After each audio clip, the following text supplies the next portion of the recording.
When two tribes go to war. ZTT had taken up the option to do another single and were also taking every opportunity to claim a large chunk of the Frankie success. According to them, the success was due to Trevor's fantastic production techniques coupled with their marketing expertise. We were in desperate need of a manager and we turned to Tony Pope. Tony was freelancing for Island Records when the band did the early PA tour, and Tony was designated tour manager and driver. Well, that meant he was in the music business. He would have more clue than us, and he was the safest bet compared to some of the circling sharks Holly had been lunching with. Jill was in favour of the appointment because she didn't want to have to deal with one or all five of us, and we didn't want to deal with her. I think she thought Tony was a mug and that he'd be easy meat. Tony was a nice guy, but definitely no mug. Maybe at points down the line he wouldn't be as strong as he needed to be, and maybe he could have done some things better, but I think everyone could say that with hindsight. Holly again claims he was the one who made the appointment, but according to my memory of events, I recall he was the person most reluctant to appoint Tony. We appoint Tony and feel there is a weight taken off our shoulders. The first deal Tony did on our behalf was with a merchandising company to release the Frankie Say Relax t-shirts. They'd been used in a promotional way with the release, but not available to the public. Paul had been wearing Catherine Hamlet clothes and had one of her slogan t-shirts. Paul Morley sees Paul Rutherford wearing one and decides to copy it. He comes up with a bunch of slogans for the forthcoming Two Tribes campaign. Frankie Say War, hide yourself. Frankie Say I'm the unemployed. And the now iconic Frankie Say Relax, don't do it. ZTT had made an oversight on the recording contract by allowing us to retain all our merchandising rights. In a meeting at ZTT over a bottle of scotch, Tony buys the slogans from Morley for £300 and we're in business. The shirts are as popular as the record. Who doesn't love a baggy white tee? Those t-shirts made us money before the records ever did, and we were glad of it. The very short periods in between the promotional tours were spent in the Columbia Hotel or the Everard in Bayswater. If we weren't camped there, then we were back in Liverpool enjoying the limelight that local celebrity brings. Everyone was hugely positive towards us, and we never got any jealousy shit from anybody when we were out in town. Even today, when I meet people for the first time and they learn of my past, they always say good things to me about Frankie. Well, you might say, well, of course they'd say nice things, but not once in over 25 years of Scouse encounters have I had a single negative thing said about the band. The other musicians in Liverpool, who you'd expect to have a little bit of green eye going on, were also very complimentary. I think a lot of this attitude was down to what was happening in Liverpool in 1984. The city was on its knees, and I think there were many people who wished they had the same opportunity to get away and try their luck elsewhere. There was an exodus of young Scousers leaving the city during that time, and I think we would meet half of them in different places all over the globe. I can remember a few times being in a strange bar in a strange city and hearing the familiar accent, "All right, Frankie, la." The exodus of young Scousers was also boosted by Liverpool Football Club's success. Frankie weren't the only ones conquering Europe. The mighty Reds were number one as well. The club's fourth European Cup had just been secured as part of a treble that included the League Championship and the League Cup. Everton had chipped in with an FA Cup, so domestically it was a Merseyside clean sweep. We weren't the only local musicians who were doing well. Echo and the Bunnymen, Pete Wiley, the Lotus Eaters, OMD, Teardrop Explodes and Dead or Alive all had chart success in 1984. Even though the city was being trampled under Thatcher's Tory boots, the people were going down singing. Enjoying our newfound celebrity meant that some celebrity drugs would need to be ordered during one of these nights out in Liverpool, so I ordered some cocaine from Nat London. These days, cocaine is everywhere, and a recent survey found traces of it on 98% of banknotes in circulation. It seems every plum and plumber is on the bugle these days, but back then it was high-flying executives, film stars and pop stars. I collect and head off to Hamby's studio to see a band I knew who were recording a session there. I turn up at the studio like Charlie Big Potatoes with my illicit rap and give those who want it a little taste. Tony Griffiths, who'd later formed the Real People with his brother Chris, credits me for giving him his first line of coke during that session. Not really sure if I should be proud of that. By the time Ped turns up to pick me up in the car, I'm out of it and gabbing for England. We head into town and park up on the pavement in Pilgrim Street with the intention of having a few jars in Kirkland's. Ped's pride and joy is Mark 1 Capri, latterly known as the White Flash, was parked half on the curb and half in the road, with the road being on my side. I opened the door without looking and just about managed to retrieve my arm before a council road sweeping vehicle crashes into the door. Cocaine don't just ruin your life, it can ruin your mate's motor too. I'm freaked out as I could have lost my arm, but I'm still buzzing and don't want a broken door to hinder my night out. Ped's a bit pissed off, and rightly so. He doesn't want to leave it on the street, so we manage to close the door over and hold it in place by running the seatbelt through the handle, and we drive it back to Ped's house in Aintree to swap it for his dad's car. We jump in the Princess and are back in town within the hour. Cocaine may have lots of downsides, but it can serve as a tremendous motivator on occasion. I had to spend the next day, slightly hungover, ringing round scrapyards looking for a white door for his car. I could only find a gold one, so we had to settle for that. I don't think he was ever very keen on me being a passenger after that. If we planned to be doing this for longer than 6 months, we'd need to kill a follow-up single. Trevor initially didn't think we had one, so brought Slave to the Rhythm to the table. It'd been written by 2 of his pals, Bruce Woolley and Simon Darlow, and he thought it'd be a good follow-up. The original song we heard was a stomping Germanic version that would end up being transformed into about 20 different versions when Trevor recorded it with Grace Jones a year later.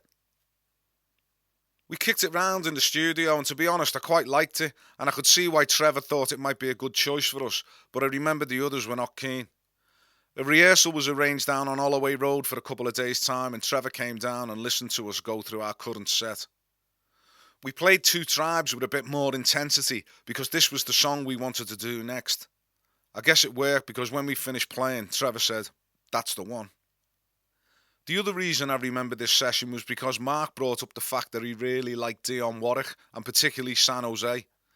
He said he really liked the bass playing on it and played a bit of it whilst Trevor strummed along on a guitar. It was his fault. Entirely. If he'd just kept his mouth shut, then everyone would have been spared the worst track on Welcome to the Pleasure Dome.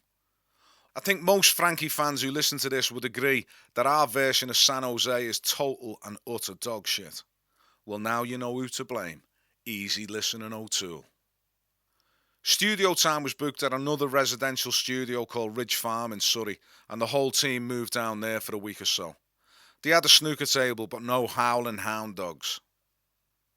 This is probably a good point to talk a bit about the technology, because the Fairlight was used extensively during the recording of 2 Tribes.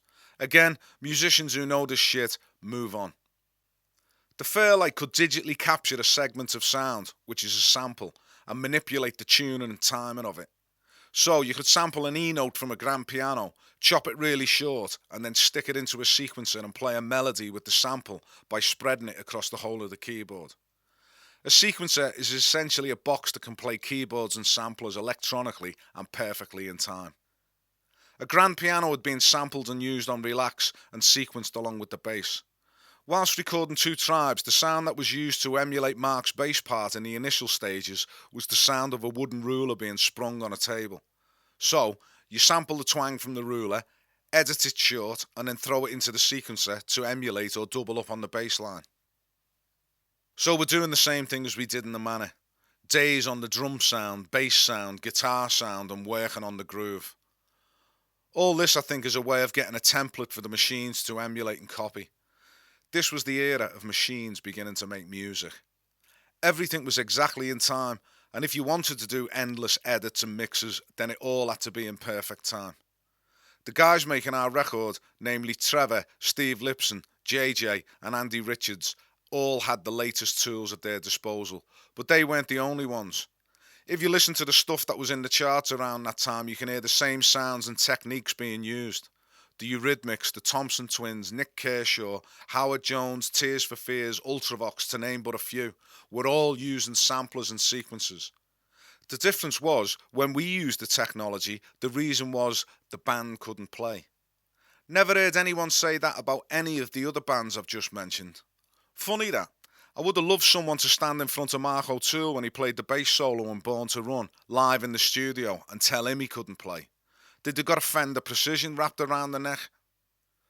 Holly brought this up in his book when he stated, the musicians in the band were not up to the exacting demands of the studio.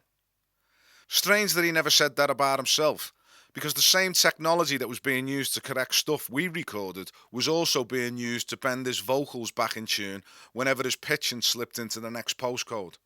He was a great singer, but he was no Sinatra. Whilst the recording was going on, we were popping over to Europe to continue promoting Relax, and when we returned to the studio, the track was put on, and there was the recognisable guitar riff from Two Tribes all over it. It sounded fucking brilliant. Steve Lipson had played it, but I didn't give a fuck. It was our record, and when we eventually went out to play these songs to our fans, I'd be playing it. I was capable of playing it, but I didn't think of it. I'd only just turned 20 and was still inexperienced in the studio, and all the guitar parts in Two Tribes I'd inherited from Jed. I'd been playing it like that for over a year, and to quote the drummer from the famous Trogs tape, it was fucking embedded in there. To try and play something different was really difficult, and had I tried to do it in rehearsal, I'd have been told to play what Jed played. That was the song, so that's what you play. So what am I supposed to say when I hear this brilliant new guitar track on the song? No, I'm not having any of that, I want to play it myself. Even if I'd thrown me toys out the pram and insisted on me playing the part, what difference would it make? Who am I to tell the guy who'd just made our last million seller how to make the follow-up? At about $1,000 a day, there's no time to be indulging anyone's ego, and the guitar track sounded fucking wicked, so that was the end of it. The orchestra was added, and Two Tribes was finished and mixed after much tampering and tweaking. We'd now need a video to go with it. Lol Cream and Kevin Godley were two former members of 10cc, and both good friends of Trevor, and very hot property as video directors. The video was going to show body doubles of Ronald Reagan and his Russian counterpart Konstantin Chinenko fighting in a cockpit, surrounded by a crowd who were jeering and cheering them on. The band featured as a news crew filming the event, with Holly as the anchor reporter, and John Dare made his second appearance in a Frankie video.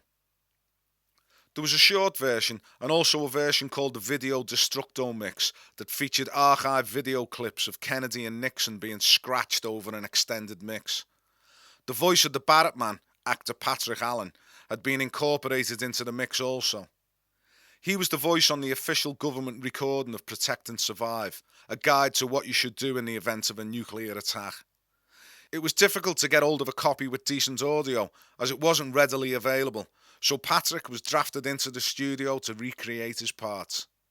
He also included parts he remembered saying in the original recording, but were omitted from the government's final mix. I remember hearing the parts he recorded, and it was quite chilling. The Tube took the opportunity to premiere the video as a Frankie special, and it had its own dedicated TV time slot. The embarrassed people down at the BBC made up for the banning of Relax by adding it to their playlist immediately, and it was hammered on the national network and was receiving up to 9 plays a day on Radio 1. On the 16th of June 1984, it went straight to number 1, knocking Wham's Wake Me Up Before You Go from the top. Relax had managed to hang around in the top 40 to keep our new hit company, and as Two Tribes hit number 1, Relax started to climb to the top again. When Two Tribes had its 4th week at number 1, it was joined by Relax at number 2, and they'd still be there the following week. To hold the 2 top spots on the chart was a massive achievement for the band, and the only time it had happened before was in the weeks of releases following John Lennon's murder. I was pleased we didn't have to die to achieve it. Two Tribes was toppled from the top 9 weeks later by George Michael's first solo release, Careless Whisper. The lengthy stay at the top proved we were no one-hit wonder. As with Relax, there were several mixes of Two Tribes, so many that we lost track and seldom heard them before they hit the record shops. This was no more evident than the first time we heard the Annihilation mix. The 3 lads walked into the Hippodrome one night, and within a couple of minutes of our arrival we heard Two Tribes coming over the PA. But for the first time we heard, "My name's Mark, my name's Ped, my name's Nash." What the fuck was that? Shocked, surprised, and laughing in equal measure. If the career of Frankie could be likened to a game of Jenga, then the first brick was pulled out from the bottom of the pile during this time. We were earning money from the t-shirt sales, and as we'd recouped the paltry publishing advance, there'd be money coming to Holly, Mark and Ped in the coming months, so we decided to set up a structure for our finances. A meeting was set up with accountants and lawyers to go through the necessary paperwork for us to form individual companies that would be paid by one holding company that we all had a share in. In Holly's book, he skims over this in a paragraph that's devoid of any real detail. I think we need to explore the detail because for me, and probably the other guys, this was the beginning of the end. Am I being overdramatic? Well, I think you should be the judge of that. Holly said that he felt ZTT were trying to get rid of him and have Paul installed as the lead singer. Holly claims during a phone call he was told that nobody is indispensable by Jill Sinclair. Was it true? Was it a threat to throw him out?